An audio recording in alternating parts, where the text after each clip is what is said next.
Bharatiya Janata party, RSS और कई देश विदेश में बैठे हुए जो अपने आप को सिख कहलाते हैं, पर कभी भी जिन्होंने श्रोमणी अकाली दल की मदद नहीं की, हमेशा ही श्रोमणी अकाली दल के विरोध में रहे हैं।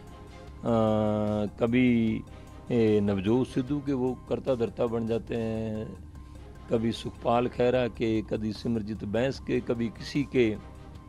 हाँ जी, वो लोग मेरे से पहुँच कर बता रहे हैं कि भाई गेम कोई और चल रही है।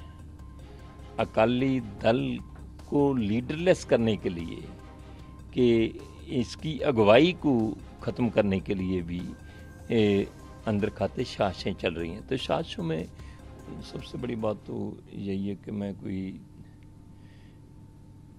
विशेष किसी पे कोई किंतु परंतु नहीं किया। जो आज की सिचुएशन है, जो हालात पैदा हुए हैं, मैंने तो उसको लोगों के साथ, सिख संगत के साथ साझा किया है, क्योंकि मैं एक वो शख्स हूँ जो श्री अकाल तख्त साहिब को एक निमाणे सिख की तरह समर्पित है।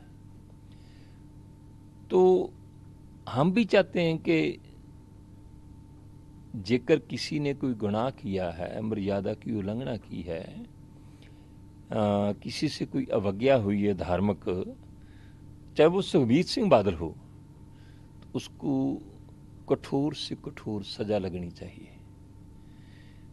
पर जैसी कंसोएं वहाँ से आ रही हैं, जैसी बातें निकल कर आ रही हैं, जो जथेदार साहबान के नज़दीकी हैं, हाँ जी, वो लोग मेरे से पहुँच कर बता रहे हैं कि भाई गेम कोई और चल रही है।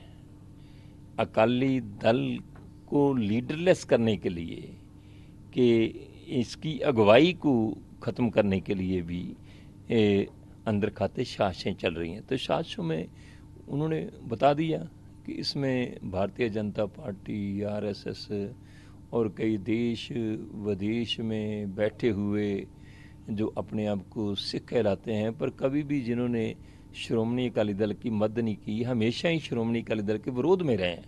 कभी तो वो कांग्रेस की तरफ जाते हैं, कभी नवजोत सिद्धू के वो करता धरता बन जाते हैं, कभी सुखपाल खैरा के, कभी सिमरजीत बैंस के, कभी किसी के।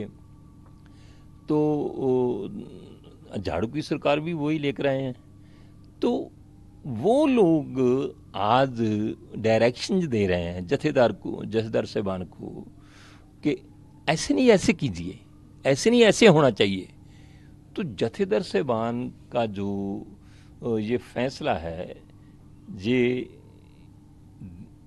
इतना लटक गया है, तो उसका कारण सीधे से यही है कि सुखबीर सिंह बादल तो 30 को उसको तनख्वाहिया करार दिया गया, 31 को वो पेश हो गया।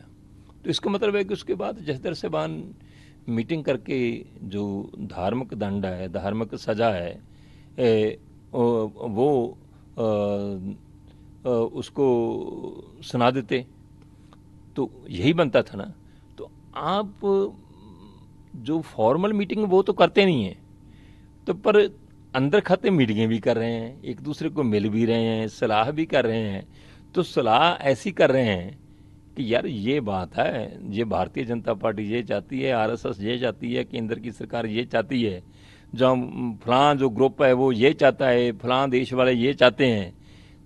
तो चाहने से थोड़ी चलेगी, ये तो मर्यादा से चलेगी। और श्री अकाल तख्त साहिब जो सिखों की सर्वोच्च संस्था है, जो दिल्ली के तख्त से हमेशा ही सीना तान कर टकराता रहा है, तो जेकर दिल्ली का तख्त उसको डायरेक्शन देगा, तो देगा भी ये कि सिखों की राजनीति को कैसे कमज़ोर करना है, एक अल्पसंख्यक कौम को कैसे ख़त्म करना है। तो फिर तो मेरे जैसा सिख तो चिंतित होगा ही होगा। मैंने तो ये किया है कि मैं कह रहा हूँ कि सज़ा दो, सख्त से सख्त सज़ा दो। जो धार्मिक प्रक्रिया है उसके दायरे में रहकर आप जो भी आप महसूस करते हैं वो करें।